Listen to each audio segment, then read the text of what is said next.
ನಮಸ್ಕಾರ, ಇದು ನಮ್ಮ ಸ್ವರ್ಣ ನ್ಯೂಸ್. ಮೊದಲಿಗೆ ಹೆಡ್ಲೈನ್ಸ್. ಮಂಡ್ಯದಲ್ಲಿ ಸಂವಿಧಾನ ಓದು ಅಧ್ಯಯನ ಶಿಬಿರ ಯಶಸ್ವಿ. ಕಾರ್ಯಕ್ರಮದಲ್ಲಿ ನಿವೃತ್ತ ನ್ಯಾಯಮೂರ್ತಿ ನಾಗಮೋಹನ್ ದಾಸ್ ಭಾಗಿ.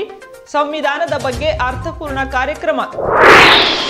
ತುಮಕೂರಿನಲ್ಲಿ ರಾಜ್ಯ ಮಟ್ಟದ ಪತ್ರಕರ್ತರ ಸಮ್ಮೇಳನ ಆರಂಭ. ಮುಖ್ಯಮಂತ್ರಿ ಸಿದ್ದರಾಮಯ್ಯರಿಂದ ಚಾಲನೆ. ಪತ್ರಕರ್ತರು ಬದ್ಧತೆಯಿಂದ ಕೆಲಸ ಮಾಡಲು ಸಲಹೆ. ಅಂಚೆ ಕಚೇರಿಯಲ್ಲಿ ಭಾರಿ ಪ್ರಮಾಣದಲ್ಲಿ ಗೋಲ್ಮಾಲ್. 10 ಲಕ್ಷಕ್ಕೂ ಹೆಚ್ಚು ಹಣ ತಿಂದು ಪರಾರಿ. ಉಂಡು ಹೋದ ಕೊಂಡು ಹೋದ ಪ್ರಕರಣಕ್ಕೆ ಸಾಕ್ಷಿ. ಅಮರ ಶಿಲ್ಪಿ ಜಕಣಾಚಾರಿ ಜನ್ಮದಿನಾಚರಣೆ. ಶಿಲ್ಪಿ ಅರುಣ್ ಯೋಗಿರಾಜ್ರವರಿಗೆ ಆತ್ಮೀಯ ಸನ್ಮಾನ. ಸನ್ಮಾರ್ಗದಲ್ಲಿ ಕೆಲಸ ಮಾಡಲು ಸಲಹೆ. ಡಾಕ್ಟರ್ BR ಅಂಬೇಡ್ಕರ್ ಹಾಗೂ ಹಿರಿಯರು ದೇಶದ ಬೆಳವಣಿಗೆಗೆ ನೀಡಿದ ಸಂವಿಧಾನವನ್ನು ಅನುಸರಿಸಿ ಉಳಿಸಿಕೊಳ್ಳುವ ಜವಾಬ್ದಾರಿ ಯುವಕರ ಮೇಲಿದೆ ಎಂದು ಕರ್ನಾಟಕ ಉಚ್ಚ ನ್ಯಾಯಾಲಯದ ನಿವೃತ್ತ ನ್ಯಾಯಮೂರ್ತಿ ನಾಗಮೋಹನ್ ದಾಸ್ ಅಭಿಪ್ರಾಯಪಟ್ಟರು. ಜಿಲ್ಲಾ ಪಂಚಾಯಿತಿ ಕಾವೇರಿ ಸಭಾಂಗಣದಲ್ಲಿ ಆಯೋಜನೆ ಮಾಡಲಾಗಿದ್ದ ಸಂವಿಧಾನ ಓದು ಅಧ್ಯಯನ ಶಿಬಿರವನ್ನು ಉದ್ಘಾಟಿಸಿ ಮಾತನಾಡಿದ ನಾಗಮೋಹನ್ ದಾಸ್ ರವರು, ಜಗತ್ತಿನ ಅತಿ ದೊಡ್ಡ ಸಂವಿಧಾನವಾಗಿದ್ದು ಸಂವಿಧಾನ ರಚನೆಯಾಗಿ ಹಲವಾರು ವರ್ಷಗಳಾದರೂ ಅನೇಕರಿಗೆ ಸಂವಿಧಾನದ ರಚನೆ ಮತ್ತು ಅದರ ಮೂಲ ತತ್ವಗಳು ಇನ್ನೂ ತಿಳಿದಿಲ್ಲ ಅಂತ ವಿಷಾದ ವ್ಯಕ್ತಪಡಿಸಿದರು. ಸಾರ್ವಜನಿಕರಿಗೆ ಉಪಯುಕ್ತವಾಗಲೆಂದು 2018ರಲ್ಲಿ ನಾನು ಸಂವಿಧಾನ ಓದು ಎಂಬ ಪುಸ್ತಕ ರಚಿಸಿದ್ದೇನೆ. ಕಳೆದ 6 ವರ್ಷದಲ್ಲಿ 2000ಕ್ಕೂ ಹೆಚ್ಚು ಉಪನ್ಯಾಸವನ್ನು ಸಂವಿಧಾನದ ಬಗ್ಗೆ ನೀಡಿದ್ದೇನೆ. ಇಷ್ಟಾದರೂ ರಾಜ್ಯದ ಒಂದಿಷ್ಟು ಜನರನ್ನು ತಲುಪಲು ವಿಫಲರಾಗಿದ್ದೇವೆ. ಜಿಲ್ಲೆಯ ಯುವಜನರಿಗೆ ಸಂವಿಧಾನದ ಮಹತ್ವ ಮೂಲ ತತ್ವಗಳನ್ನು ತಿಳಿಸುವುದೇ ಈ ಶಿಬಿರದಲ್ಲಿ ಮೂಲ ಉದ್ದೇಶವಾಗಿದೆ. ನಾವು ಅಭಿವೃದ್ಧಿಯತ್ತ ಸಾಗಲು ಇರುವ ಒಂದೇ ಒಂದು ದಾರಿ ಅಂದರೆ ಅದು ಹಿರಿಯರು ಕೊಟ್ಟ ನಮ್ಮ ಸಂವಿಧಾನ ಅಂತ ಹೇಳಿದರು.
ಜಿಲ್ಲಾ ಪಂಚಾಯತ್ ಮುಖ್ಯ ಕಾರ್ಯನಿರ್ವಹಣಾಧಿಕಾರಿ ಶೇಖ್ ತನ್ವೀರ್ ಆಸಿಫ್ ಮಾತನಾಡಿ, ನಾನು UPSC ಪರೀಕ್ಷೆ ಬರೆಯುವ ಸಮಯದಲ್ಲಿ ಮೊಟ್ಟಮೊದಲು ನಾನು ಓದಿದ್ದು ಸಂವಿಧಾನದ ಪುಸ್ತಕ. ಮೊದಲು ಓದುವಾಗ ಕಾನೂನಿನ ಭಾಷೆ ಅರ್ಥ ಮಾಡಿಕೊಳ್ಳಲು ಕಷ್ಟವಾಯಿತು. ಆದರೆ ಅದನ್ನು ಅರ್ಥ ಮಾಡಿಕೊಂಡಾಗ ಸಮಾಜದಲ್ಲಿ ಏನು ಮಾಡಬೇಕು, ಏನು ಮಾಡಬಾರದು ಎಂಬ ಸಂಗತಿಯನ್ನು ಅರ್ಥಕೊಂಡೆ ಅಂತ ತಿಳಿಸಿದರು. ನಮಗೆ ಕಷ್ಟ ಬಂದಾಗ ಯಾರು ನಮ್ಮ ನಿಲ್ಲುವುದಿಲ್ಲ. ನಮ್ಮ ಬದುಕಿನ ಹೋರಾಟವನ್ನು ನಾವು ಮಾಡಬೇಕು. ಅದು ಜೀವನದ ತತ್ವವನ್ನು ಹೊರತುಪಡಿಸಿ ನಮ್ಮನ್ನು ಕಾಪಾಡುವ ಶಕ್ತಿ ಯಾರಿಗಾರು ಇದ್ದರೆ ಅಂದರೆ ಅದು ಕೇವಲ ಭಾರತೀಯ ಸಂವಿಧಾನಕ್ಕೆ ಮಾತ್ರ ಅಂತ ಹೇಳಿದರು.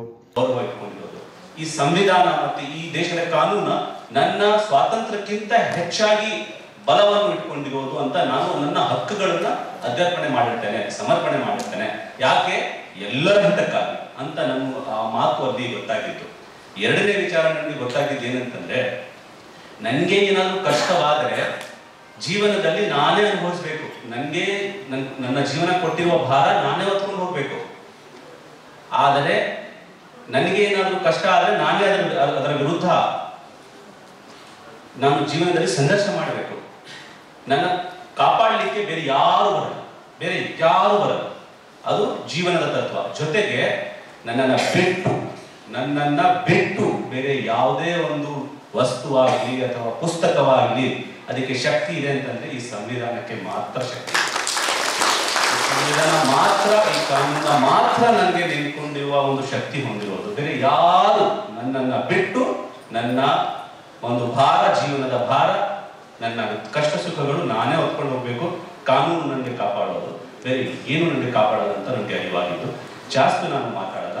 ಸಾಹೇಬರದು ಗೋಷ್ಠಿ ಇದೆ, ಅವರು ಹಲವಾರು ವೇದಿಕೆಗಳಲ್ಲಿ ಮಾತಾಡಿದ್ದಾರೆ. ತುಂಬಾ ಅದ್ಭುತವಾಗಿ ನಿಮಗೆ ಸಂವಿಧಾನ ಏನು, ಕಾನೂನೇನು, ನಿಮ್ಗೆ ಸಮಸ್ಯೆ ಬಂದಾಗ ಯಾವ ದಾರಿ ಹಿಡ್ಕೋಬೇಕು ಅನ್ನೋಕ್ಕಿಂತ ಹಿಡಿದು ಸಂವಿಧಾನದ ಅಂಶಗಳು ಮತ್ತೆ ಕಾನ್ಸ್ಟಿಟ್ಯೂಷನಲ್ ರೈಟ್ಸ್, ಕಾನ್ಸ್ಟಿಟ್ಯೂಷನಲ್ ಡ್ಯೂಟೀಸ್, ಅದರ ಜೊತೆಗೆ ಈ ರಾಜ್ಯದಲ್ಲಿ ಹೇಗೆ ಬಾಳಬೇಕು, ಯಾವ ತರ ಪ್ರಶ್ನೆ ಕೇಳಬೇಕು ಅನ್ನೋದ್ರ ಬಗ್ಗೆ ಎಲ್ಲ ಅವರು ನಿಮ್ಗೆ ತಿಳಿ ಹೇಳ್ಕೊಳ್ತಾರೆ.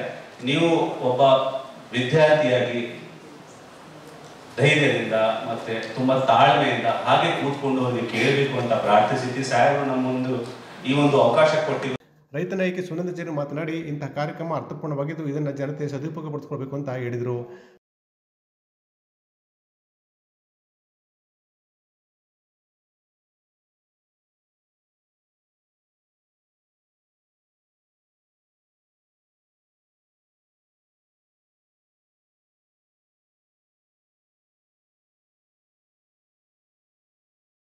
ಸಭೆಯಲ್ಲಿ ಕೃಷಿ ಕೂಲಿಕಾರರ ಸಂಘದ ಪುಟ್ಟಮಾದು, ನಗರಸಭೆ ಮಾಜಿ ಅಧ್ಯಕ್ಷರಾದ ಸಿದ್ದರಾಜು, ಸುನಂದ ಜಯರಾಮ್, ದಲಿತ ಹಕ್ಕುಗಳ ಸಮಿತಿಯ ಕೃಷ್ಣ, ಕಾರ್ಮಿಕ ಮುಖಂಡರಾದ ಸಿ ಕುಮಾರಿ ಮತ್ತು ಇತರೆ ಗಣ್ಯರು ಉಪಸ್ಥಿತರಿದ್ದರು. ಕರ್ನಾಟಕ ಕಾರ್ಯನಿರತ ಪತ್ರಕರ್ತರ ಸಂಘ ಹಾಗೂ ಜಿಲ್ಲಾ ಕಾರ್ಯನಿರತ ಪತ್ರಕರ್ತರ ಸಂಘ ತುಮಕೂರು ಇವರ ಆಶ್ರಯದಲ್ಲಿ 2 ದಿನಗಳ ಕಾಲ ನಡೆಯಲಿರುವ 39ನೇ ರಾಜ್ಯ ಪತ್ರಕರ್ತರ ಸಮ್ಮೇಳನವು ಇಲ್ಲಿನ ಸಿದ್ಧಾರ್ಥ ತಾಂತ್ರಿಕ ಮಹಾವಿದ್ಯಾಲಯದ ಆವರಣದಲ್ಲಿ ಯಶಸ್ವಿಯಾಗಿ ನಡೆಯಿತು. ನಂತರ ಮಾತನಾಡಿದ ಮುಖ್ಯಮಂತ್ರಿಗಳು, ಪತ್ರಿಕೋದ್ಯಮ ವೃತ್ತಿಯಾಗಿದ್ದಾಗ ಸಾಮಾಜಿಕ ಬದಲಾವಣೆ ಸಾಧ್ಯವಾಗುತ್ತಿತ್ತು. ಆದರೆ ಪತ್ರಿಕೋದ್ಯಮ ಉದ್ಯಮವಾಗಿ ಬದಲಾದ ಸಂದರ್ಭದಲ್ಲಿ ಪತ್ರಿಕೋದ್ಯಮದ ಮೌಲ್ಯಗಳು ಕಡಿಮೆಯಾದವು ಅಂತ ವಿಷಾದ ವ್ಯಕ್ತಪಡಿಸಿದರು. ಪತ್ರಕರ್ತರ ಮೇಲೆ ಸಾಮಾಜಿಕ ಹೊಣೆಗಾರಿಕೆ ಮತ್ತು ಜವಾಬ್ದಾರಿ ಹೆಚ್ಚಾಗಿದೆ. ಸಮಾಜದ ಅಭ್ಯುದಯಕ್ಕೆ ಮಾಧ್ಯಮಗಳು ಕೆಲಸ ಮಾಡಬೇಕು ಅಂತ ಸಲಹೆ ನೀಡಿದರು. ತುಮಕೂರು ಜಿಲ್ಲಾ ಪತ್ರಕರ್ತರ ಸಂಘದವರು ಮತ್ತು ರಾಜ್ಯ ಪತ್ರಕರ್ತರ ಸಂಘದವರು ಇವರು ಸಂಯುಕ್ತ ಆಶ್ರಯದಲ್ಲಿ ಈ ಸಮ್ಮೇಳನ ನಡೀತಾ ಇದೆ.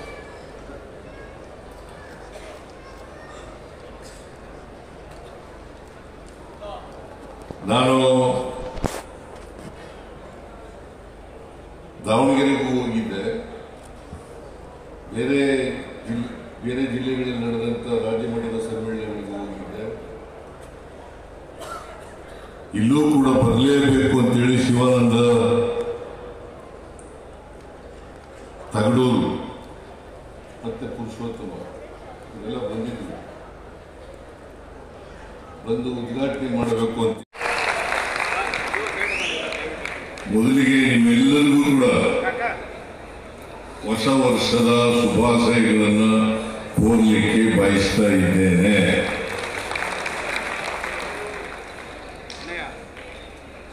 ಈಗಾಗಲೇ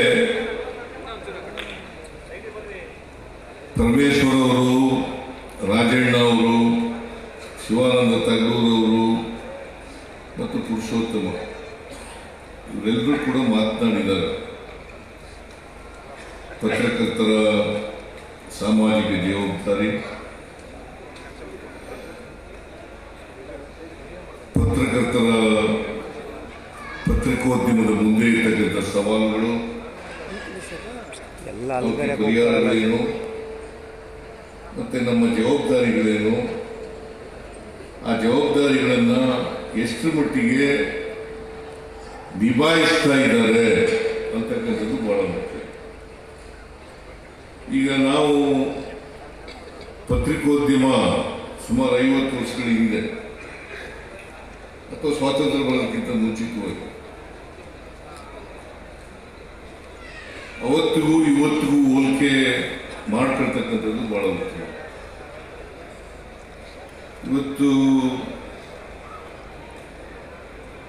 ವಿಜ್ಞಾನ, ತಂತ್ರಜ್ಞಾನ ಪತ್ರಿಕೋದ್ಯಮಿಗಳು ಕೂಡ ಬೆಳವಣಿಗೆಗಳನ್ನು ಕಾಣಲಿಕ್ಕೆ ಸಾಧ್ಯ ಆಗ್ತದೆ.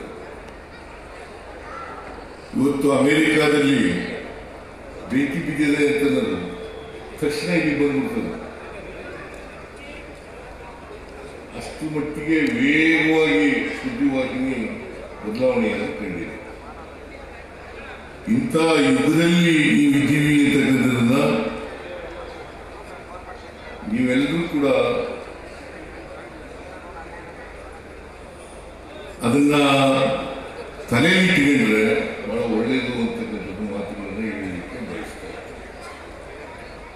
ಕಾರ್ಯಕ್ರಮದಲ್ಲಿ ಗೃಹ ಸಚಿವರಾದ ಡಾಕ್ಟರ್ ಬಿ ಪರಮೇಶ್ವರ್, ಸಹಕಾರ ಸಚಿವರಾದ ರಾಜಣ್ಣ, ಕಾರ್ಯನಿರತ ಪತ್ರಕರ್ತರ ಸಂಘದ ರಾಜ್ಯಾಧ್ಯಕ್ಷರಾದ ಶಿವಾನಂದ ತಗಡೂರು, ಜಿಲ್ಲಾಧ್ಯಕ್ಷರಾದ ಪುರುಷೋತ್ತಮ್ ಸೇರಿದಂತೆ ವಿವಿಧ ಜನಪ್ರತಿನಿಧಿಗಳು ಹಾಗೂ ಅಧಿಕಾರಿಗಳು ಹಾಜರಿದ್ದರು. ರಾಜ್ಯದ ವಿವಿಧ ಜಿಲ್ಲೆಗಳಿಂದ ಸಾವಿರಾರು ಸಂಖ್ಯೆಯಲ್ಲಿ ಪತ್ರಕರ್ತರು ಸಮ್ಮೇಳನದಲ್ಲಿ ಪಾಲ್ಗೊಂಡರು.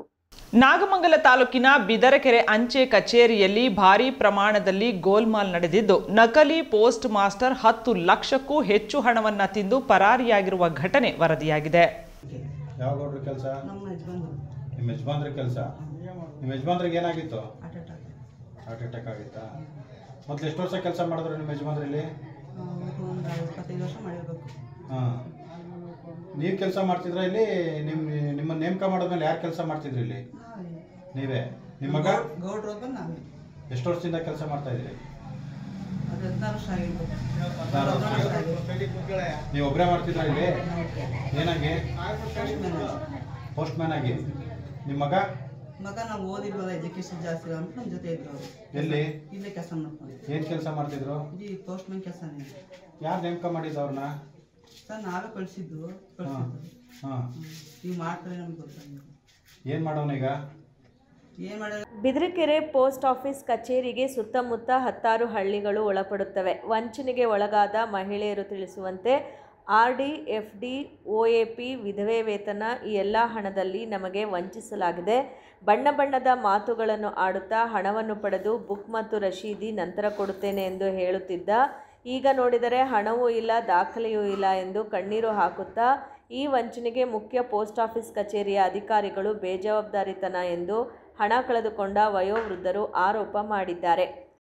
ಅವರಿಬ್ಬರದ್ದು ಒಂದು 10,000, ಅವನದೊಂದು 15,000, ನಂದೊಂದು 10,000 ಫಿಕ್ಸೆಡ್ ಇಟ್ಟಿದ್ದು. ಏನು ನಮಗೆ ಬುಕ್ನೇ ಕೊಟ್ಟಿಲ್ಲ ಸರ್. ಅಲ್ಲೇ 9 ತಿಂಗಳು ನಾನು ದುಡ್ಡು ಕಟ್ಟಿ. 9 ತಿಂಗಳಿಂದ ಬುಕ್ಕೇ ಇಲ್ಲ. ಹಿಂಗೆ ಕೇಳಕ್ಕೆ ಹೋದಾಗೆಲ್ಲ ಬಂದಾಗ ಕೇಳೋ ಹೊತ್ತಿಗೆ ಕೊಡ್ತೀವಿ, ಬುಕ್ ಬಂದಿಲ್ಲ, ಇದು ಇಂಟ್ರ್ ಮಾಡ್ಕೊಂಡಿದ್ದೀವಿ, ಅದು ಯಾವುದೋ ಬುಕ್ಕಿಗೆ ನೀವು ಹೆದರ್ಕೋಬೇಡಿ ಅಂತ ಹೇಳಿದರು. ಹಣ ಕಳೆದುಕೊಂಡವರ ಪಟ್ಟಿಯಂತೆ ಬಿದರಕೆರೆ ಗ್ರಾಮದ ಮಂಜಮ್ಮ 4 ಲಕ್ಷ, ಕೆಂಪಮ್ಮ 1.5 ಲಕ್ಷ, ಜಯಮ್ಮ 22,000, ನಿಂಗಪ್ಪ 50, ಪಂಕಜ 25, ಲಕ್ಷ್ಮಮ್ಮ 20, ಶಾಂತಮ್ಮ 40, ವರಲಕ್ಷ್ಮಿ 14, ಬಸವರಾಜು 40, ಲೈಲಾ 10, ಕೆಂಪಣ್ಣ 45 ಇವರೆಲ್ಲರೂ ಹಣ ಕಳೆದುಕೊಂಡ ವಂಚನೆಗೆ ಒಳಗಾದ ವ್ಯಕ್ತಿಗಳಾಗಿದ್ದಾರೆ. ಹೆಬ್ಬೆಟ್ಟು ಒತ್ತೋದು, ಹಿಂಗೆ ಹೆಬ್ಬೆಟ್ಟು ಒತ್ತಿ ಅವನೇ ಎತ್ಕೊಂಬಿಟ್ಟವನ. ನಾನು ಹೊಸೋದು ಇದು ಚೆಕಿಂಗ್ ಕಳಿಸ್ತೀನಿ ಅಂತ. ಆಮೇಲೆ ಅದ್ರ ಮಧ್ಯದಲ್ಲಿ ನಾನು ರುದ್ರಾಪಿದ ಬೇರೆ 1,000 ತಗೋತಿದ್ದೆ. ಅದೇ ತೆಗಿ ಇದನ್ನು ತಗೊಂಬಿಡೋದು ಇವನು. ಹಿಂಗೆ ಮಾಡಿ ನಾನು ತಗೊಂಬಿಟ್ಟವನು. ಬೇರೆ ಯಾವ ದುಡ್ಡು ಇಟ್ಟಿದ್ರಿ? ಬೇರೆ ಯಾವ್ಯಾವ್ದು ದನ ಕರ ಮಾರಿದ್ದ ತಂದು ಇಟ್ಟಿದ್ದೆ. ಅದು ಹೊಟ್ಟೆಗಿದೆ. ಎಷ್ಟಿತ್ತು? ಒಟ್ಟು 40,000. 40,000 ಇತ್ತು ನಿಮ್ಮದು? ಹಾಂ. ಇಲ್ಲ, ಅದು ವೃದ್ಧಾಪ್ಯ ವೇತನ ತಗೋತಿದ್ರ? ತಗೋತಿದ್ದ.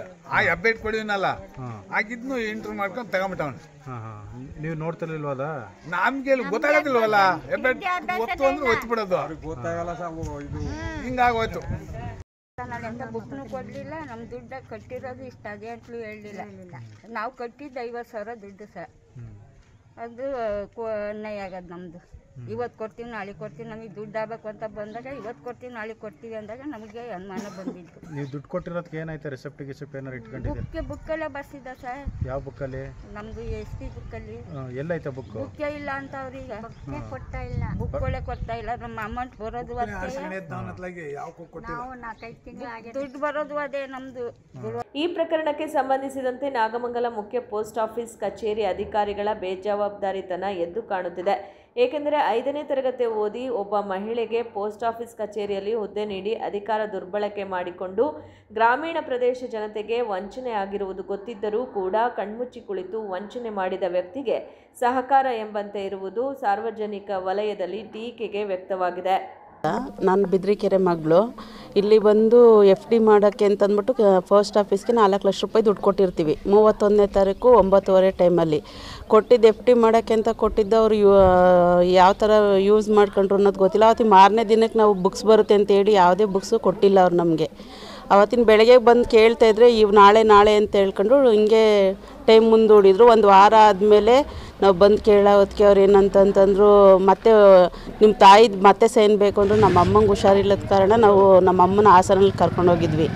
ಆವಾಗ ಅವ್ರು ಬಂದ್ಬಿಟ್ಟು ಅಮ್ಮನಿಗೆ ಸೈನ್ ಆಗಬೇಕು ಅನ್ನೋದಕ್ಕೆ ಮತ್ತೆ ನಮ್ಮ ತಾಯಿನಲ್ಲಿ ಕಳಿಸ್ಕೊಟ್ಟ ಮೇಲೆ ಇವರು ಅವ್ರದ್ದೇ ಫೋನ್ ನಂಬರ್ ಅವ್ರ ಫೋನ್ ನಂಬರ್ ಕೊಡೋದು, ಮೇಲಧಿಕಾರಿದ್ದು ಅವ್ರ ಜೊತೆ ಮಾತಾಡಿ ಅನ್ನೋದು ಹಿಂಗೆ ಮಾಡ್ಕೊಂಬಂದು ನಮ್ಮ ದುಡ್ಡನ್ನ ಮಿಸ್ಯೂಸ್ ಮಾಡ್ಕೊಂಡಿದ್ದಾರೆ.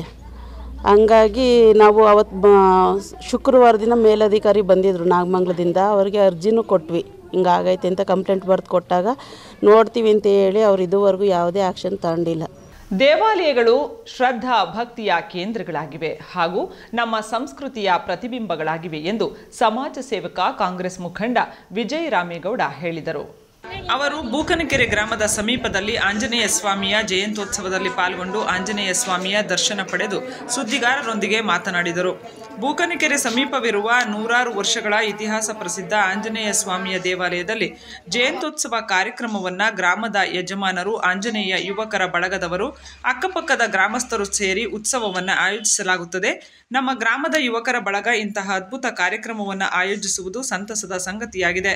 ಇಂತಹ ಸಂದರ್ಭದಲ್ಲಿ ಭಾಗವಹಿಸಿ ಆಂಜನೇಯ ಸ್ವಾಮಿಯ ದರ್ಶನ ಪಡೆದಿದ್ದೇನೆ. ಆಂಜನೇಯ ಸ್ವಾಮಿ ಹಾಗೂ ಗ್ರಾಮ ದೇವತೆ ಗೋಗಾಲಮ್ಮನ ಆಶೀರ್ವಾದ ತಾಲೂಕಿನ ಜನತೆ ಹಾಗೂ ವಿಶೇಷವಾಗಿ ನಮ್ಮ ಗ್ರಾಮ ಬೂಕನಕೆರೆ ಹಾಗೂ ಅಕ್ಕಪಕ್ಕದ ಜನರು, ರೈತರಿಗೆ ಸಮೃದ್ಧಿ ಜೀವನ ನಡೆಸಲು ಭಗವಂತನ ಅನುಗ್ರಹ ಸಿಗಲಿ. ಕಾಲಕಾಲಕ್ಕೆ ಮಳೆ ಬೆಳೆ ಆಗಿ ಆರೋಗ್ಯ ಭಾಗ್ಯ ಕರುಣಿಸಲಿ ಎಂದು ದೇವರಲ್ಲಿ ಪ್ರಾರ್ಥಿಸಿದರು. ಸುಮಾರು 500,000 ವರ್ಷಗಳ ಹಿಂದೆನೇ ಆಗಿರುವಂತಹ ದೇವಸ್ಥಾನ ಇದು. ಇದರ ಯಾಕೆ ಕಟ್ಟಿದ್ರು ಅಂತ ಇತಿಹಾಸ ಕೂಡ ಗೊತ್ತಿಲ್ಲ. ಇಂಥ ಒಂದು ದೇವಸ್ಥಾನಕ್ಕೆ ಏನಪ್ಪ ಅಂತಂದರೆ, ಈ ಒಂದು ಜಾಗ ಸುಮಾರು ಒಂದು 2 ಎಕರೆ ಜಾಗ ಇದೆ. ಇಲ್ಲಿ 2 ಎಕರೆ ಜಾಗ ಈ ಒಂದು ದೇವ್ರಿಗೋಸ್ಕರ ಮುಡುಪಾಗಿಟ್ಟು ಒಂದು ದೊಡ್ಡ ಆಲದ ಮರ ಇದೆ. ಕೊಳವನ್ನು ಕೂಡ ಒಂದು ದೇವ್ರಿಗೋಸ್ಕರ ಒಂದು ಅಭಿಷೇಕಕ್ಕೋಸ್ಕರ ಒಂದು ಕೊಳ ಇದೆ. ಇಂಥ ಒಂದು ವಿಶೇಷ ಸ್ಥಳದಲ್ಲಿ ಏನು ನಮ್ಮ ದಕ್ಷಿಣ ಶ್ರೀರಾಮನ ಬಂಟ ನಿಜವಾಗಿ ಎಲ್ಲಿ ಹುಟ್ಟಿದ್ದು ಅಂದರೆ ಕರ್ನಾಟಕದಲ್ಲಿ. ಕರ್ನಾಟಕನೇ ಮೂಲ ಜಾಗ. ಅಂಥ ಒಂದು ಇತಿಹಾಸವನ್ನು ಹೊಂದಿರುವಂತಹ ಈ ಒಂದು ಹನುಮನ ಜಯಂತ್ಯೋತ್ಸವ ಇವತ್ತು ನಮ್ಮ ಬೂಕನಕೆರೆ ಯುವಕರು ಎಲ್ಲ ಸೇರಿ ಮಾಡ್ತಾಯಿದ್ದಾರೆ. ವಿಶೇಷವಾಗಿ ಅನ್ನದ ಸಂತರ್ಪಣೆಯನ್ನು ಸುಮಾರು 4-5 ಸಾವಿರ ಜನಕ್ಕೆ ಅನ್ನ ಸಂತರ್ಪಣೆಯನ್ನು ಮಾಡ್ತಾ ಇದ್ದಾರೆ. ಆಂಜನೇಯ ಸ್ವಾಮಿ ಜಯಂತ್ಯೋತ್ಸವದ ಅಂಗವಾಗಿ ಆಂಜನೇಯ ಸ್ವಾಮಿಗೆ ಬಗೆ ಬಗೆಯ ಬಣ್ಣದ ಹೂವು ಹಾರಗಳಿಂದ ವಿಶೇಷ ಅಲಂಕಾರ ಮಾಡಿ ವಿಶೇಷ ಪೂಜೆ ಪುನಸ್ಕಾರಗಳನ್ನು ಮಾಡಿ ಪ್ರಸಾದ ವಿನಿಯೋಗ ಮಾಡಲಾಯಿತು. ಯುವಕರುಗಳು ಸೇರಿ ಈ ಹನುಮಂತರಾಯನ ದೇವಸ್ಥಾನನ ಬಹಳ ಇಂಪ್ರೂವ್ ಮಾಡಿಕೊಂಡು ವರ್ಷಕ್ಕೊಂದ್ಸಾರಿ ಎಲ್ಲರೂ ಸೇರಿ ಈ ಒಂದು ಕಾರ್ಯಕ್ರಮವನ್ನು ವಿಜೃಂಭಣೆಯಿಂದ ಮಾಡಿ ಎಲ್ಲ ಅಕ್ಕಪಕ್ಕದ ಗ್ರಾಮಸ್ಥರಿಗೆ ಎಲ್ರಿಗೂ ಸಹ ಅನ್ನ ಸಂತರ್ಪಣಾ ಕಾರ್ಯಕ್ರಮವನ್ನು ಇಟ್ಕೊಂಡು ಬೂಕನಕೆರೆಯ ರಾಜಬೀದಿಗಳಲ್ಲಿ ರಾತ್ರಿ ಹೊತ್ತು ಮೆರವಣಿಗೆ ಮಾಡಿ ವಿದ್ಯುತ್ ದೀಪದಿಂದ ಅಲಂಕಾರ ಮಾಡಿ ಬಹಳ ವಿಜೃಂಭಣೆಯಿಂದ ಮಾಡ್ತಾ ಇದ್ದಾರೆ. ಇದೇ ಸಂದರ್ಭದಲ್ಲಿ ಆಗಮಿಸಿದ್ದ ಸಾವಿರಾರು ಭಕ್ತಾದಿಗಳಿಗೆ ದೇವಾಲಯದ ಆವರಣದಲ್ಲಿ ಅನ್ನ ಸಂತರ್ಪಣೆ ಏರ್ಪಡಿಸಲಾಗಿತ್ತು. ಈ ಸಂದರ್ಭದಲ್ಲಿ ಗ್ರಾಮದ ಹಿರಿಯ ಯಜಮಾನರು, ಯುವಕರು, ಅಕ್ಕಪಕ್ಕದ ಗ್ರಾಮದ ಭಕ್ತಾದಿಗಳು ಭಾಗವಹಿಸಿದ್ದರು. ನಾವು ಮಾಡುವ ವೃತ್ತಿ ಮತ್ತು ಕೆಲಸದ ಮೇಲೆ ಗೌರವ ಇಟ್ಟುಕೊಂಡು ಕೆಲಸ ಮಾಡಿದಾಗ ಮಾತ್ರ ಯಶಸ್ಸು ನಮ್ಮದಾಗುತ್ತದೆ ಎಂದು ಅಯೋಧ್ಯೆಯ ಬಾಲರಾಮನ ಶಿಲ್ಪಿ ಅರುಣ್ ಯೋಗಿರಾಜ್ ಸಲಹೆ ನೀಡಿದರು. ಮಂಡ್ಯದ ಕಲಾಮಂದಿರದಲ್ಲಿ ಜಿಲ್ಲಾಡಳಿತ, ಕನ್ನಡ ಮತ್ತು ಸಂಸ್ಕೃತಿ ಇಲಾಖೆ, ನಗರಸಭೆ ಹಾಗೂ ವಿಶ್ವಕರ್ಮ ಸಮಾಜದ ಸಹಯೋಗದಲ್ಲಿ ಆಯೋಜಿಸಿದ್ದ ವಿಶ್ವಕರ್ಮ ಅಮರಶಿಲ್ಪಿ ಜಕಣಾಚಾರ್ಯವರ ಸಂಸ್ಮರಣ ದಿನಾಚರಣೆ ಕಾರ್ಯಕ್ರಮದಲ್ಲಿ ಪಾಲ್ಗೊಂಡು ಮಾತನಾಡಿದ ಅವರು, ಪಂಚ ಕಸುಬುಗಳಲ್ಲಿರುವ ವಿಶ್ವಕರ್ಮರಲ್ಲಿ ಬಹಳ ಶ್ರಮವಿದೆ. ಇಂದಿನ ತಲೆಮಾರು ಸಮಾಜದ ವೃತ್ತಿಯಲ್ಲಿ ಮುಂದುವರಿಯುವುದು, ಇತರೆ ಕೆಲಸಗಳನ್ನು ಅರಸಿ ಹೋಗುವುದು ಎಂಬ ಮನೋಭಾವನೆ ಬರುತ್ತಿದೆ. ನಮ್ಮ ವೃತ್ತಿಯಲ್ಲಿ ಅಷ್ಟು ಕಷ್ಟಗಳಿದ್ದಾವೆ. ನಾನು ಬಾಲರಾಮನ ಮೂರ್ತಿ ಕೆತ್ತಲು ಆರಂಭಿಸಿ ಸಾಕಷ್ಟು ಪೂರೈಸಿದ್ದೆ. ಅದರಲ್ಲಿ ಲೋಪವಿದೆ ಎಂದು ಹಿರಿಯರು ತಿಳಿಸಿದಾಗ ಬಹಳ ನೋವಾಯಿತು. ನಂತರ ನನ್ನ ಆರಾಧ್ಯ ದೈವ ಸಿದ್ದಪ್ಪಾಜಿಯ ಕಂದಾಯ ಮತ್ತು ನನ್ನ ತಂದೆಯ ಭಾವಚಿತ್ರವನ್ನು ರಚಿಸಿಕೊಂಡು ಹೊಸದಾಗಿ ಬಾಲರಾಮ ಮೂರ್ತಿಯ ಕುಸಿರಿ ಕೆಲಸವನ್ನು ಆರಂಭಿಸಿದೆ. ಅತ್ಯಂತ ಶ್ರಮ ಮತ್ತು ಏಕಾಗ್ರತೆಯಿಂದ ಕೆಲಸ ಮಾಡಿದೆ. ನಂತರ ಅದಕ್ಕೆ ಸಂದ ಪ್ರತಿಫಲ ಏನೆಂಬುದು ಎಲ್ರಿಗೂ ತಿಳಿದೆ. ಹಾಗೆ ನಮ್ಮ ಶ್ರಮದ ಕಾರ್ಯದಲ್ಲಿ ಒಂದು ಸಾರ್ಥಕತೆ ಮತ್ತು ವರ್ಣಿಸಲಾಗದ ಸಂತೋಷವಿರುತ್ತದೆ ಅಂತ ಹೇಳಿದರು. ಅಮರಶಿಲ್ಪಿ ಜಕಣಾಚಾರ್ಯವರ ಭಾವಚಿತ್ರಕ್ಕೆ ಪುಷ್ಪಾರ್ಚನೆ ಮಾಡಿದ ಅಪರ ಜಿಲ್ಲಾಧಿಕಾರಿ ಬಿಸಿ ಶಿವಾನಂದಮೂರ್ತಿ ಮಾತನಾಡಿ, ಬೇಲೂರು ಹಳೆಬೀಡು ದೇವಾಲಯಗಳ ಶಿಲ್ಪಕಲೆಯ ಮೂಲಕ ಅಮರಶಿಲ್ಪಿ ಜಕಣಾಚಾರ್ಯವರು ವಿಶ್ವದಲ್ಲಿ ಕರ್ನಾಟಕವನ್ನು ಶಿಲ್ಪಕಲೆಯ ಬೀಡು ಎನ್ನುವಂತಾಗಲು ಕಾರಣರಾದರು. ಈಗ ಅಯೋಧ್ಯ ರಾಮನ ಮೂರ್ತಿ ಕೆತ್ತನೆ ಮೂಲಕ ಶಿಲ್ಪಿ ಅರುಣ್ ಯೋಗಿರಾಜ್ ಅವರು ಕರ್ನಾಟಕದ ಹೆಮ್ಮೆಯಾಗಿ ರಾಜ್ಯದ ಕೀರ್ತಿಯನ್ನು ಬೆಳಗಿಸಿದ್ದಾರೆ ಅಂತ ಹೇಳಿದರು. ಕಾರ್ಯಕ್ರಮದಲ್ಲಿ ಶಿಲ್ಪಿ ಅರುಣ್ ಯೋಗಿರಾಜ್, ಮದ್ದೂರಿನ ಬಾಲಪ್ರತಿಭೆ ಚಿತ್ರಕಲಾವಿದ ವಿಶ್ವಪ್ರಸಾದ್ ಹಾಗೂ ವಿಶ್ವಕರ್ಮ ಸಮುದಾಯದ ಪಂಚಕಸುಬುಗಳಲ್ಲಿ ತೊಡಗಿಸಿಕೊಂಡು ಸಮಾಜಕ್ಕೆ ತಮ್ಮದೇ ಕೊಡುಗೆ ನೀಡಿದ ಸಾಧಕರನ್ನು ಸನ್ಮಾನಿಸಲಾಯಿತು. ಸಾಹಿತಿ ಕೆಪಿ ಸ್ವಾಮಿ ಅವರು ವಿಶೇಷ ಉಪನ್ಯಾಸ ನೀಡಿದರು. ವೇದಿಕೆಯಲ್ಲಿ ನಗರಸಭಾ ಅಧ್ಯಕ್ಷರಾದ ನಾಗೇಶ್, ವಿಶ್ವಕರ್ಮ ಸಮಾಜದ ತಿರುಮಲಾಚಾರ್, ಪವಿತ್ರ ಆಚಾರ್, ಲಲಿತಾ ಭದ್ರಾಚಾರ್, ಮುಖಂಡರಾದ YB Srinivasamurthy, MB Ramesh, L Anand, MK Narasimhamurthy ಸೇರಿದಂತೆ ಅನೇಕರಿದ್ದರು. ಮನ್ಮೂಲ್ ನಿರ್ದೇಶಕ ಸ್ಥಾನಕ್ಕೆ ನಡೆಯುತ್ತಿರುವ ಚುನಾವಣೆಗೆ ಶಿವಕುಮಾರ್ ಹಾಗೂ ಎಸ್ಪಿ ಸ್ವಾಮಿ ಅವರು ನಾಮಪತ್ರ ಸಲ್ಲಿಸಿದ್ದಾರೆ. ಹಾಲು ಉತ್ಪಾದಕರ ಸಂಕಷ್ಟ ಹರಿತು ಸರ್ಕಾರ ಪ್ರೋತ್ಸಾಹಧನ ನೀಡುತ್ತಿದ್ದು ಹಂತ ಹಂತವಾಗಿ ಬಿಡುಗಡೆ ಮಾಡುತ್ತಿದೆ ಎಂದು ಮನ್ಮೂಲ್ ನಿರ್ದೇಶಕರಾದ ಶಿವಕುಮಾರ್ ತಿಳಿಸಿದರು.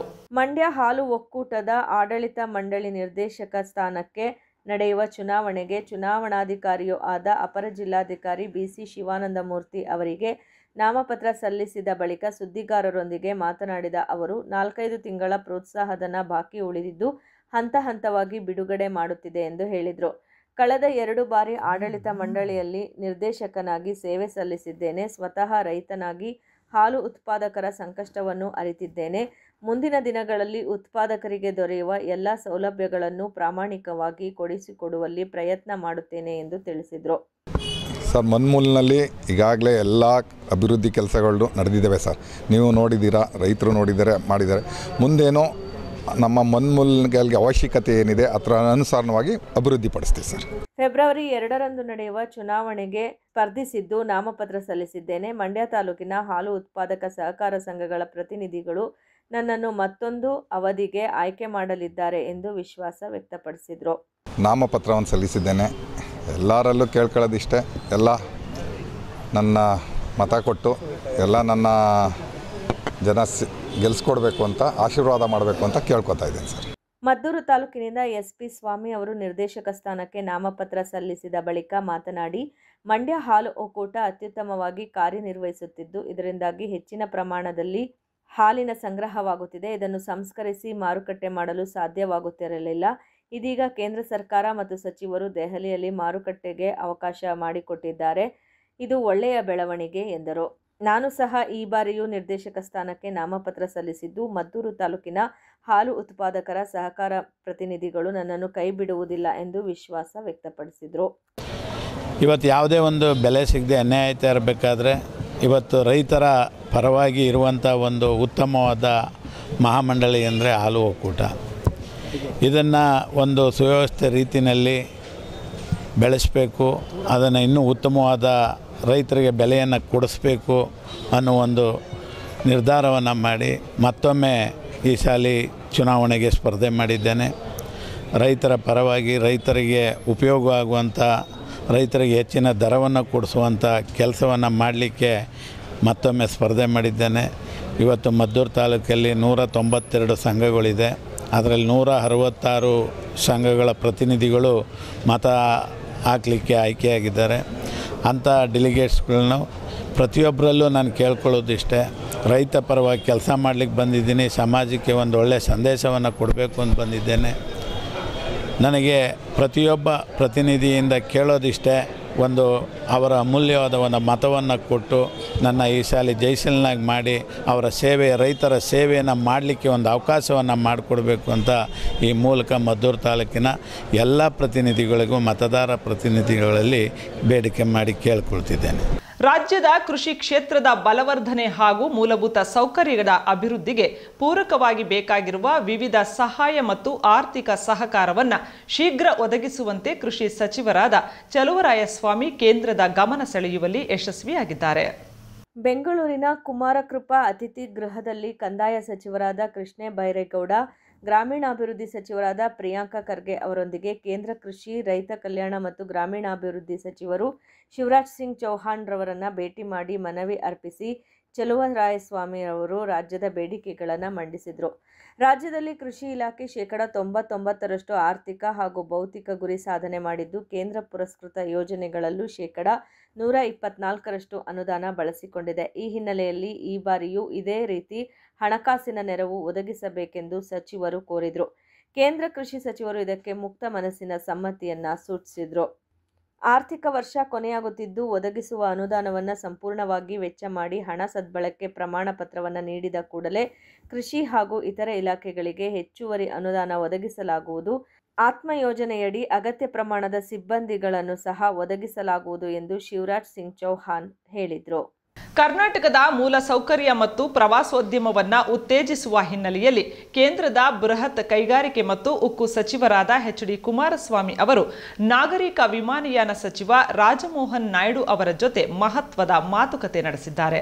ಸಮುದ್ರ ವಿಮಾನ ಸೇವೆ ಕರ್ನಾಟಕಕ್ಕೆ ಬಹಳ ಮುಖ್ಯವಾದದ್ದು. ಪ್ರವಾಸೋದ್ಯಮಕ್ಕೆ ಇದು ಹೆಚ್ಚು ಬಲ ತುಂಬಲಿದೆ ಎಂದು ಸಚಿವರಿಗೆ ಮನವರಿಕೆ ಮಾಡಿಕೊಟ್ಟ ಕುಮಾರಸ್ವಾಮಿ ಅವರು ಮೈಸೂರು, ಮಂಡ್ಯ, ಬೈಂದೂರು, ಆಲಮಟ್ಟಿ, ಬೇಲೂರು, ಹಳೆಬೀಡು ಮತ್ತು ವಿಜಯನಗರ ಪ್ರವಾಸಿ ತಾಣಗಳನ್ನು ಸಂಪರ್ಕಿಸುವ ಸಮುದ್ರ ವಿಮಾನ ಸೇವೆಗಳನ್ನು ಪ್ರಾರಂಭಿಸುವ ಪ್ರಸ್ತಾವನೆ ಸಲ್ಲಿಸಿದರು. ಐತಿಹಾಸಿಕ ಮತ್ತು ಸಾಂಸ್ಕೃತಿಕ ಮಹತ್ವ ಹೊಂದಿರುವ ಈ ಸ್ಥಳಗಳು ತ್ವರಿತ ಮತ್ತು ಸುಲಭ ಪ್ರಯಾಣದ ಆಯ್ಕೆಯಿಂದ ಹೆಚ್ಚಿನ ಲಾಭವನ್ನು ಪಡೆಯಬಹುದಾಗಿದೆ ಎಂದು ರಾಮಮೋಹನ್ ನಾಯ್ಡು ಅವರಿಗೆ ಸಚಿವರು ಮನವರಿಕೆ ಮಾಡಿಕೊಟ್ಟರು. ಸಮುದ್ರ ವಿಮಾನ ಸೇವೆ ಪ್ರಯಾಣದ ಸಮಯವನ್ನು ಕಡಿಮೆ ಮಾಡುವುದರ ಜೊತೆಗೆ ಕರ್ನಾಟಕದ ಪ್ರವಾಸೋದ್ಯಮಕ್ಕೆ ಅತಿ ದೊಡ್ಡ ಅವಕಾಶಗಳನ್ನು ತೆರೆಯಲಿದೆ. ಇದು ಪ್ರಧಾನಿ ನರೇಂದ್ರ ಮೋದಿ ಉಡಾನ್ ಯೋಜನೆ ಮತ್ತು ಆತ್ಮನಿರ್ಭರ ಭಾರತ್ ಪರಿಕಲ್ಪನೆಗೆ ಪೂರಕವಾಗಲಿದೆ ಎಂದು ಕುಮಾರಸ್ವಾಮಿ ಅವರು ವಿಮಾನಯಾನ ಸಚಿವರಿಗೆ ವಿವರಿಸಿದರು. ಹಾಸನ ವಿಮಾನ ನಿಲ್ದಾಣದ ನಿರ್ಮಾಣ ಪೂರ್ಣವಾದರೆ ಪ್ರವಾಸೋದ್ಯಮಕ್ಕೆ ಅನುಕೂಲ ಆಗುವುದರ ಜೊತೆಗೆ ಕೃಷಿ, ಕೈಗಾರಿಕೆ, ಹೈನುಗಾರಿಕೆ ಸೇರಿದಂತೆ ಅನೇಕ ವಲಯಗಳ ಅಭಿವೃದ್ಧಿಗೆ ವೇಗ ದೊರೆಯಲಿದೆ. ಹಾಸನ ಶೈಕ್ಷಣಿಕ, ಕೃಷಿ ಮತ್ತು ಕೈಗಾರಿಕಾ ಕೇಂದ್ರವಾಗಿದ್ದು ರಾಷ್ಟ್ರೀಯ ಪ್ರವಾಸಿ ಜಾಲದ ಅತಿ ಪ್ರಮುಖ ಕೊಂಡಿಯಾಗಿದೆ. ಮಾಜಿ ಪ್ರಧಾನಿ ಎಚ್.ಡಿ. ದೇವೇಗೌಡ ಅವರ ಅಧಿಕಾರಾವಧಿಯಲ್ಲಿ ಪ್ರಾರಂಭವಾದ ವಿಮಾನ ನಿಲ್ದಾಣ ಯೋಜನೆ ವ್ಯೂಹಾತ್ಮಕವಾಗಿ ಬಹಳ ಮಹತ್ವದ್ದಾಗಿದೆ ಎಂದು ಕುಮಾರಸ್ವಾಮಿ ಅವರು ಹೇಳಿದರು. ಹಾಸನ ವಿಮಾನ ನಿಲ್ದಾಣದ ಪ್ರಸ್ತುತ ಯೋಜನೆಗಳು ಈ ಭಾಗದ ಅಗತ್ಯತೆಗಳನ್ನು ಪೂರೈಸಲು ಸಾಕಾಗುವುದಿಲ್ಲ. ಇದನ್ನು ಏರ್ಬಸ್ A320 ವಿಮಾನಗಳನ್ನು ನಿರ್ವಹಿಸುವಷ್ಟರ ಮಟ್ಟಿಗೆ ಅಭಿವೃದ್ಧಿಪಡಿಸುವುದು ಅನಿವಾರ್ಯವಾಗಿದೆ. ಇದರಿಂದ ಹಾಸನವು ಕರ್ನಾಟಕದ ಪರಂಪರೆ ಮತ್ತು ಕೈಗಾರಿಕಾ ವಲಯದ ಪ್ರವೇಶ ದ್ವಾರವಾಗುವಂತೆ ಮಾಡಬಹುದು ಎಂದು ಕುಮಾರಸ್ವಾಮಿ ಅವರು ತಿಳಿಸಿದರು. ಕುಮಾರಸ್ವಾಮಿ ಅವರ ಮನವಿಗೆ ಸಕಾರಾತ್ಮಕವಾಗಿ ಸ್ಪಂದಿಸಿದ ವಿಮಾನಯಾನ ಸಚಿವರು ಆದಷ್ಟು ಬೇಗ ತಮ್ಮ ಬೇಡಿಕೆಗಳನ್ನು ಈಡೇರಿಸುವ ನಿಟ್ಟಿನಲ್ಲಿ ಕ್ರಮ ಕೈಗೊಳ್ಳಲಾಗುವುದು ಎಂದು ಭರವಸೆ ನೀಡಿದರು. ಹಾಸನ ವಿಮಾನ ನಿಲ್ದಾಣದ ಸಮಸ್ಯೆಗಳನ್ನು ಪರಿಹರಿಸಲು ಮತ್ತು ಸಮುದ್ರ ವಿಮಾನ ಸೇವೆಗಳ ಮೂಲಸೌಕರ್ಯ ಕಾರ್ಯವನ್ನು ತ್ವರಿತಗತಿಯಲ್ಲಿ ಮುನ್ನಡೆಸಲು ನಾಗರಿಕ ವಿಮಾನಯಾನ ಸಚಿವಾಲಯ ಬದ್ಧವಾಗಿದೆ. ತಮ್ಮ ಮನವಿಗಳನ್ನು ಕೂಡಲೇ ಪರಿಶೀಲಿಸಿ ಕ್ರಮ ವಹಿಸುವಂತೆ ಅಧಿಕಾರಿಗಳಿಗೆ ಸೂಚನೆ ಕೊಡುತ್ತೇನೆ ಎಂದು ಕುಮಾರಸ್ವಾಮಿ ಅವರಿಗೆ ಭರವಸೆ ಕೊಟ್ಟರು. ಯುವ ಜನತಾದಳ ರಾಜ್ಯಾಧ್ಯಕ್ಷರಾದ ನಿಖಿಲ್ ಕುಮಾರಸ್ವಾಮಿ, ಕೋಲಾರ ಸಂಸದ ಮಲ್ಲೇಶ್ ಬಾಬು ಅವರು ಸಚಿವರ ಜತೆಯಲ್ಲಿ ಇದ್ದರು. ಮದ್ದೂರು ಪುರಸಭೆಯಲ್ಲಿ ಈ ಹಿಂದೆ ನಡೆದಿರುವ ಕಾಮಗಾರಿಗಳ ಬಗ್ಗೆ ಹಲವು ಬಾರಿ ಮಾಹಿತಿ ಕೇಳಿದ್ದರೂ ಸಹ ಅಧಿಕಾರಿಗಳು ಸಮರ್ಪಕವಾಗಿ ಮಾಹಿತಿ ನೀಡುತ್ತಿಲ್ಲ ಎಂದು ಆರೋಪಿಸಿ ಜೆಡಿಎಸ್ನ ಕೆಲ ಸದಸ್ಯರು ಪುರಸಭಾ ಸಾಮಾನ್ಯ ಸಭೆಯನ್ನ ಸಭಾತ್ಯಾಗ ಮಾಡಿದ ಘಟನೆ ಇಲ್ಲಿನ ಎಸ್.ಎಂ. ಕೃಷ್ಣ ಸಭಾಂಗಣದಲ್ಲಿ ನಡೆದಿದೆ. ಪುರಸಭೆಯ ಎಸ್.ಎಂ. ಕೃಷ್ಣ ಸಭಾಂಗಣದಲ್ಲಿ ಪುರಸಭಾಧ್ಯಕ್ಷೆ ಕೋಕಿಲಾ ಅರುಣ್ ರವರ ಅಧ್ಯಕ್ಷತೆಯಲ್ಲಿ ನಡೆದ ಸಾಮಾನ್ಯ ಸಭೆಯಲ್ಲಿ ಈ ಘಟನೆ ನಡೆಯಿತು. ಸಭೆಯ ಆರಂಭದಲ್ಲೇ ಈ ಹಿಂದಿನ ಹಲವು ಸಭೆಗಳಲ್ಲಿ ಕುಡಿಯುವ ನೀರು, ಒಳಚರಂಡಿ ಕಾಮಗಾರಿ ಸೇರಿದಂತೆ ಕೆಲವು ಕಾಮಗಾರಿಗಳು ಹಲವಾರು ವಾರ್ಡ್ಗಳಲ್ಲಿ ಸರಿಯಾಗಿ ನಡೆದಿಲ್ಲ. ಈ ಬಗ್ಗೆ ಸಂಬಂಧಪಟ್ಟ ಇಲಾಖೆಯ ಅಧಿಕಾರಿಗಳು ತಪ್ಪು ಮಾಹಿತಿ ನೀಡಿದ ಬಗ್ಗೆ ಆಕ್ಷೇಪವನ್ನು ಸದಸ್ಯರು ವ್ಯಕ್ತಪಡಿಸಿದರು. ಈ ಬಗ್ಗೆ ಮುಂದಿನ ಸಭೆಯಲ್ಲಿ ಸೂಕ್ತ ಮಾಹಿತಿಯನ್ನು ಕೊಡಿಸುತ್ತೇನೆ ಎಂದು ಹೇಳಿದ್ದರೂ ಪೂರಕ ಮಾಹಿತಿಯನ್ನು ಈ ಸಭೆಯಲ್ಲೂ ಕೊಟ್ಟಿಲ್ಲ ಏಕೆ ಎಂದು ಮುಖ್ಯಾಧಿಕಾರಿ ಮೀನಾಕ್ಷಿರವರನ್ನ ಪ್ರಶ್ನಿಸಿದ ಜೆಡಿಎಸ್ ಸದಸ್ಯರಾದ ಎಸ್. ಮಹೇಶ್ ಹಾಗೂ ಪ್ರಿಯಾಂಕಾ ಅಪ್ಪುಗೌಡ ಬೇಸರ ವ್ಯಕ್ತಪಡಿಸಿ ಸಭಾತ್ಯಾಗ ಮಾಡಿ ಸಭೆಯಿಂದ ಹೊರ ನಡೆದರು. ಈ ವೇಳೆ ಸಭೆಗೆ ಆಗಮಿಸಿದ ಶಾಸಕ ಕೆ.ಎಂ. ಉದಯ್ ಮಾತನಾಡಿ, ಮುಖ್ಯಾಧಿಕಾರಿ ಎಂ. ಮೀನಾಕ್ಷಿ ಅವರು ಕೂಡಲೇ ಸರಿಯಾದ ಮಾಹಿತಿಯನ್ನು ಸಂಬಂಧಪಟ್ಟ ಅಧಿಕಾರಿಗಳಿಂದ ಪಡೆದು ಸದಸ್ಯರಿಗೆ ಕೊಡಿಸಲು ಕ್ರಮ ಕೈಗೊಳ್ಳಬೇಕು. ಸೂಕ್ತ ಮಾಹಿತಿ ನೀಡದ ಅಧಿಕಾರಿಗಳಿಗೆ ನೋಟಿಸ್ ನೀಡಿ ಶಿಸ್ತು ಕ್ರಮ ಕೈಗೊಳ್ಳಬೇಕು ಎಂದು ಸೂಚನೆ ನೀಡಿದರು. 2-3 ಜನ ಇದ್ದಾರೆ, ಬರೀ ಗಮನಿಸಿದ ಸುಮ್ಮನೆ ಯಾರ ಬಗ್ಗೆನೂ ಅಪವಾದ ಮಾಡ್ತಾ ಇಲ್ಲ. ಆದಷ್ಟು ನೀವು ಲಿಬರಲ್ ಆಗಿದ್ರೆ ಆಟೋಮೆಟಿಕ್ ಆಗಿ ಎಲ್ಲವೂ ಸರಿ ಆಗ್ತದೆ. ಯಾರೋ ನಿಮ್ಮಲ್ಲಿ ಒಬ್ರು ಏನೋ ಹೇಳ್ತಾರೆ, ಅದನ್ನ ನೀವು ಫಾಲೋ ಮಾಡಿ ಅದಕ್ಕೆ ಆರ್ಗ್ಯೂ ಮಾಡೋದ್ರಲ್ಲಿ ಅರ್ಥ ಇಲ್ಲ. ಆಮೇಲೆ ನೀವು ಬರೇ ಬಾಡಿ ಇತ್ತು ಹಿಂದೆ, ನಿಮ್ದು ಪಕ್ಷದ ಶಾಸಕರಿದ್ರು ಎಲ್ಲ ಇದ್ದು ಹಿಂದಿನಿಂದ ಸರಿ ಮಾಡ್ಕೊ ಬಂದ್ಬಿಟ್ಟಿದ್ರೆ ಇವತ್ತು ಇಷ್ಟು ದೊಡ್ಡ ಸಮಸ್ಯೆ ಪುರಸಭೆಯಲ್ಲಿ ಇರ್ತಿರ್ಲಿಲ್ಲ. ಈಗ ಆಗಿದೆ, ಯಾರು ತಪ್ಪೋ ಸರಿ ನಾನು ಅದ್ರ ಬಗ್ಗೆ ಚರ್ಚೆ ಮಾಡಲ್ಲ. ಒಳ್ಳೇದಾಗ್ಬೇಕು, ಅಭಿವೃದ್ಧಿ ಆಗ್ಬೇಕು, ಈ ವ್ಯವಸ್ಥೆ ಕೆಟ್ಟ ವ್ಯವಸ್ಥೆನ ಸರಿ ಮಾಡ್ಬೇಕು. ನೀವೆಲ್ಲ ಸ್ವಲ್ಪ ತಾಳ್ಮೆಯಿಂದ ಶಾಂತಿಯಿಂದ ಸಹಕರಿಸಿ ಸರಿ ಮಾಡೋ ಜವಾಬ್ದಾರಿ ನಂದು. ಆಮೇಲೆ ಸರಿಯಾಗಿಲ್ಲ ಅಂದ್ರೆ ನನ್ನನ್ನು ಕ್ವಶನ್ ಮಾಡಿ. ಇದಕ್ಕೂ ಮೊದಲು ಪಟ್ಟಣದ ವ್ಯಾಪ್ತಿಯ ಬಹುತೇಕ ವಾರ್ಡ್ಗಳಲ್ಲಿ ಕಸ ವಿಲೇವಾರಿ ಸಮಸ್ಯೆ ಹೆಚ್ಚಾಗಿದ್ದು, ರಸ್ತೆಗಳ ಬಳಿಯೇ ಕಸದ ರಾಶಿಗಳು ಹೆಚ್ಚಾಗಿದೆ. ಈ ಬಗ್ಗೆ ಸಾರ್ವಜನಿಕರಿಂದ ದೂರುಗಳು ಬರುತ್ತಿವೆ. ಕೇಳಿದರೆ ಕಸ ವಿಲೇವಾರಿ ವಾಹನಗಳು ರಿಪೇರಿ ಮಾಡಿಸಬೇಕು ಹಾಗೂ ಇತರೆ ಕಾರಣ ಹೇಳುತ್ತಿದ್ದೀರಿ. ಎಷ್ಟು ದಿನ ಬೇಕು ನಿಮಗೆ ಸಮಸ್ಯೆ ಸರಿಪಡಿಸಲು ಎಂದು ಅಧಿಕಾರಿಗಳನ್ನು ಸದಸ್ಯರಾದ ಸುರೇಶ್, ಪ್ರವೀಣ್, ನಂದೀಶ್, ಕಮಲ್ನಾಥ್ ಪ್ರಶ್ನಿಸಿ ಅಧಿಕಾರಿಗಳನ್ನು ತರಾಟೆಗೆ ತೆಗೆದುಕೊಂಡರು. ಮಾಡಿ ಮುಂದೆ ಸಬ್ಜೆಕ್ಟ್ ತನ್ನಿ, ಇನ್ನೇನು ಬೇರೆ ಆಪ್ಷನ್ ಇಲ್ಲ. ನೀವು ಹೇಳ್ದಂಗೆಲ್ಲ ಕೇಳಕ್ಕಾಗಲ್ಲ. ಅಧಿಕಾರಿಗಳು ಬರೀ ತಾರ್ಸ್ತಾನೆ ಇದ್ದೀರಿ. ಪ್ರತಿ ಮೀಟಿಂಗ್ ತಾರ್ಸ್ಕೊ ಹೋಗೋದೇ ಆಗೈತೆ ನಾವು. ಓಲಿ ಒಬ್ಬ ಅಧ್ಯಕ್ಷ ಇದ್ದಾರೆ, ಒಬ್ರು ಉಪಾಧ್ಯಕ್ಷ ಇದ್ದಾರೆ, ಒಬ್ರು ಸ್ಥಾಯಿ ಸಮಿತಿ ಅಧ್ಯಕ್ಷರು ಇದ್ದಾರೆ. ಅವ್ರನ್ನ ಕುಣಿಸ್ಕೊಂಡು ನೀವು ಮೀಟಿಂಗ್ ಮಾಡ್ಬಿಟ್ಟು ಏನಾದ್ರು ಅಜೆಂಡಾ ಪ್ರಿಪೇರ್ ಮಾಡಿದ್ದೀರಾ? ಒಬ್ರು ಸದಸ್ಯರು ಕೇಳಿದಿರಾ? ನೀವು ಓಲಿ ಒಂದು ಮೀಟಿಂಗ್ ಸಬ್ಜೆಕ್ಟ್ ತಂದಿದ್ದೀರಾ? ಅಜೆಂಡಾ ಆದ್ಮೇಲೆ ನಿಮ್ದೇನೆ ಇಲ್ಲ ಫುಲ್ ಇಷ್ಟ ಬಂದಂಗೆ ಬರ್ತಾರೆ, ತಗೊಂಡು ಹಾಕ್ಬಿಡಿ ನೀವು. ಇದಕ್ಕೆ ಪ್ರತಿಕ್ರಿಯಿಸಿದ ಪುರಸಭಾ ಅಧ್ಯಕ್ಷ ಕೋಕಿಲ ಅರುಣ್ ಹಾಗೂ ಮುಖ್ಯಾಧಿಕಾರಿ ಎಂ ಮೀನಾಕ್ಷಿ ಅವರು ಕೂಡಲೇ ಸಮಸ್ಯೆಯನ್ನು ಸರಿಪಡಿಸಲಾಗುವುದು ಎಂದು ಭರವಸೆ ನೀಡಿದ್ರು. ಹೆಂಗೆ ಅಂದ್ರೆ ಅಲ್ಲೋದ್ರೆ ಬ್ಲಾಕ್ ಮೇಲ್ ಮಾಡ್ತಾರೆ, ಸಿಗಾಕ್ಸ್ಕೊಂಡ್ಬಿಡ್ತಾರೆ ನಮ್ಮನ್ನ. ಈ ತರ ಒಂಥರ ಯಾರೇ ಒಬ್ರು ಬರ್ಬೇಕು ಅಂದ್ರೆ ಈ ತರ ಎದುರ್ತಾರೆ. ಪುರಸಭೆ ಬರೋಕೆ ಬಂದವ್ರಿಗೆ ಯಾರು ತಯಾರಿಲ್ಲ. ಅಂತ ಒಂದು ಕೆಟ್ಟ ಮಾಹಿತಿ ಹೊರಗಡೆ ಇದೆ.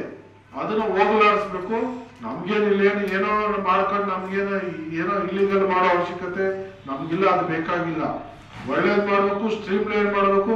ಸ್ವಲ್ಪ ನೀವೆಲ್ಲ ಸಹಕಾರ ಮಾಡಿ ಒಂದು 3-4 ತಿಂಗಳಲ್ಲಿ ಎಲ್ಲರೂ ಒಂದು ಲೆವೆಲ್ಗೆ ಕರೆಕ್ಟ್ ಮಾಡೋಣ. ಪುರಸಭೆನ ಅಭಿವೃದ್ಧಿನೂ ಜೊತೆಗೆ ಆಗ್ತದೆ, ಅದ್ರ ಜೊತೆಗೆ ಪಟ್ಟಣದ ವ್ಯಾಪ್ತಿಯ ಕೊಪ್ಪ ವೃತ್ತ, ಕೊಲ್ಲಿ ವೃತ್ತ ಸೇರಿದಂತೆ ಎಲ್ಲ ಹೈಮಾಸ್ಕ್ ವಿದ್ಯುತ್ ದೀಪಗಳನ್ನು ದುರಸ್ತಿಪಡಿಸಬೇಕೆಂದು ಸದಸ್ಯರು ಆಗ್ರಹಿಸಿದರು. ಹಾಗೂ 2 ಹೊಸ ಸಕ್ಕಿಂಗ್ ಜೆಟ್ಟಿಂಗ್ ಯಂತ್ರಗಳನ್ನು ಖರೀದಿಸಲು ಸಭೆಯಲ್ಲಿ ಒಪ್ಪಿಗೆ ಸೂಚಿಸಲಾಯಿತು.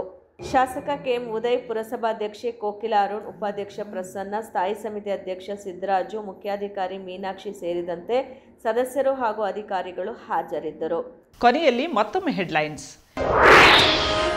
ಮಂಡ್ಯದಲ್ಲಿ ಸಂವಿಧಾನ ಓದು ಅಧ್ಯಯನ ಶಿಬಿರ ಯಶಸ್ವಿ.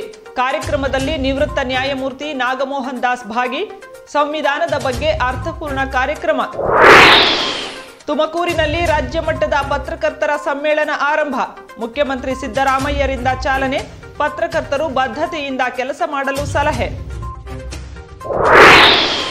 ಅಂಚೆ ಕಚೇರಿಯಲ್ಲಿ ಭಾರಿ ಪ್ರಮಾಣದಲ್ಲಿ ಗೋಲ್ಮಾಲ್. 10 ಲಕ್ಷಕ್ಕೂ ಹೆಚ್ಚು ಹಣ ತಿಂದು ಪರಾರಿ. ಉಂಡು ಹೋದ ಕೊಂಡು ಹೋದ ಪ್ರಕರಣಕ್ಕೆ ಸಾಕ್ಷಿ. ಅಮರ ಶಿಲ್ಪಿ ಜಕಣಾಚಾರಿ ಜನ್ಮದಿನಾಚರಣೆ. ಶಿಲ್ಪಿ ಅರುಣ್ ಯೋಗಿರಾಜ್ರವರಿಗೆ ಆತ್ಮೀಯ ಸನ್ಮಾನ. ಸನ್ಮಾರ್ಗದಲ್ಲಿ ಕೆಲಸ ಮಾಡಲು ಸಲಹೆ. ಇದಿಷ್ಟು ಇವತ್ತಿನ ಸುದ್ದಿಗಳು. ಇದು ನಮ್ಮ ಸ್ವರ್ಣ ನ್ಯೂಸ್. ಬಾಂಧವ್ಯದ ಬೆಸುಗೆ ನಮಸ್ಕಾರ.